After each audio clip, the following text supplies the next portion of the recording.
Hey creators! Let's talk about titles and thumbnails. The first things your audience sees when deciding what to watch. Think of them as your content billboard. You want to tell a story, spark curiosity, share a sneak peek, and attract more viewers to your videos. We'll cover things to keep in mind when designing thumbnails, tips for writing titles, and how to use analytics to see how these elements are performing. Let's dive in. First, let's talk about thumbnails. Before you design, consider who your target audience is. If you're catering to your subscribers, you may want to feature familiar elements, like a picture of you or your pets. Or if you want to appeal to a broader audience, you can use universally recognizable elements and ask yourself, what value is your video offering the viewer, and how can the thumbnail help communicate that and encourage viewers to watch? Be accurate. It's also very important that thumbnails accurately reflects your content, which can lead to better watch time. On the flip side, a misleading thumbnail can lead to decreased watch time, as viewers might click off as soon as they realize it didn't accurately represent the content itself.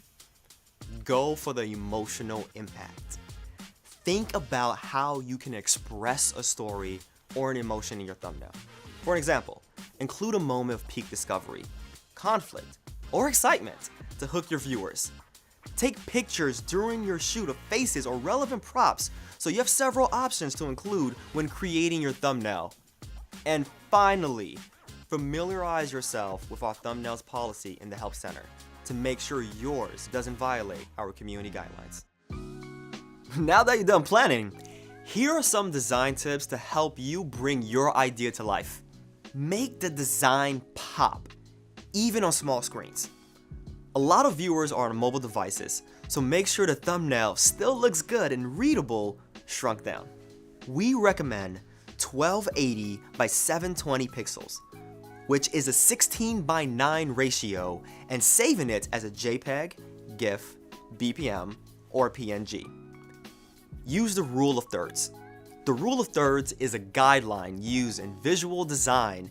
It states that if you divide your image into thirds, both horizontally and vertically, the main subject or element should be where these lines intersect. This helps create interest in the composition of your thumbnail. And don't make the design too busy. Dynamic use of color and composition can help catch the eye, but too much can be overwhelming. Strike a balance when using lots of color or elements. And remember, tastes change over time.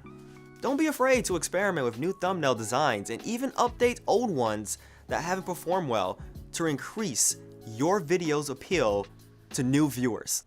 Next up, let's talk about titles. Just like with your thumbnail, your title can help a viewer decide if they want to watch your video. You can think of titles in two categories, searchable and intriguing. Searchable titles are more straightforward, like how to tie a tie. These cater towards viewers' pre-existing interests and appeal to those who are searching for specific topics. On the other hand, intriguing titles focus less on searchable keywords, but instead create a strong curiosity in the viewer. And they often have a more creative relationship with their accompanying thumbnails. An example of an intriguing title could be something like, "This is not yellow." These types of titles often appeal to viewers who may not be looking for topic-specific content. But both types of titles can be successful with viewers. It's up to you to decide which works best for the content you're creating. No matter which you choose, keep these 3 tips in mind as you're writing. Number 1, be accurate. Your title should represent your video accurately, or else viewers may stop watching, which can affect your discoverability. Number 2, keep it short.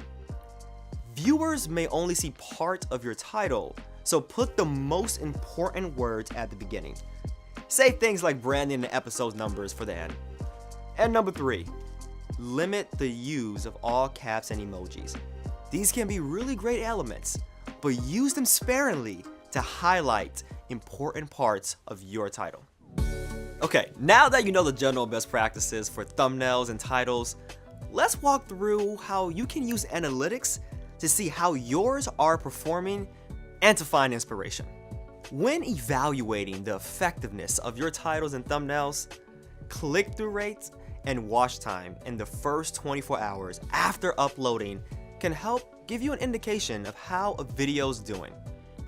Click-through rate represents how often viewers watch a video after seeing a thumbnail, and watch time can tell you how long they stuck around. To check engagement with your subscribers, it helps to look at click-through rates in the subscriptions feed. For general audiences, it can be helpful to look at the click-through rate on home, suggested, and search, since this is where viewers often discover new videos and channels.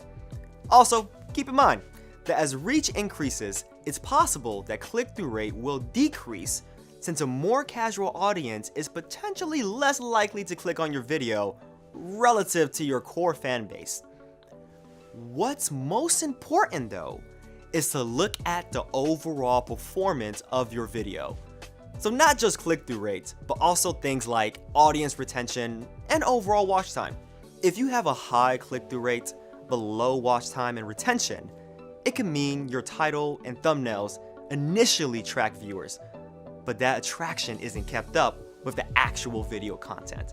Or it can mean viewers felt like your title and thumbnail wasn't accurate. It's important to not only attract viewers, but also make sure they stick around to watch your content.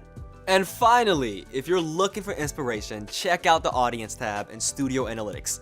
Here you can find other videos your audience watched to spark ideas for your thumbnails and titles. And use the Research tab to explore what your audience and viewers are searching on YouTube. We hope these tips will help you create strong thumbnails and titles for your content. Be sure to check out the links in the description for more info. Thank you for watching.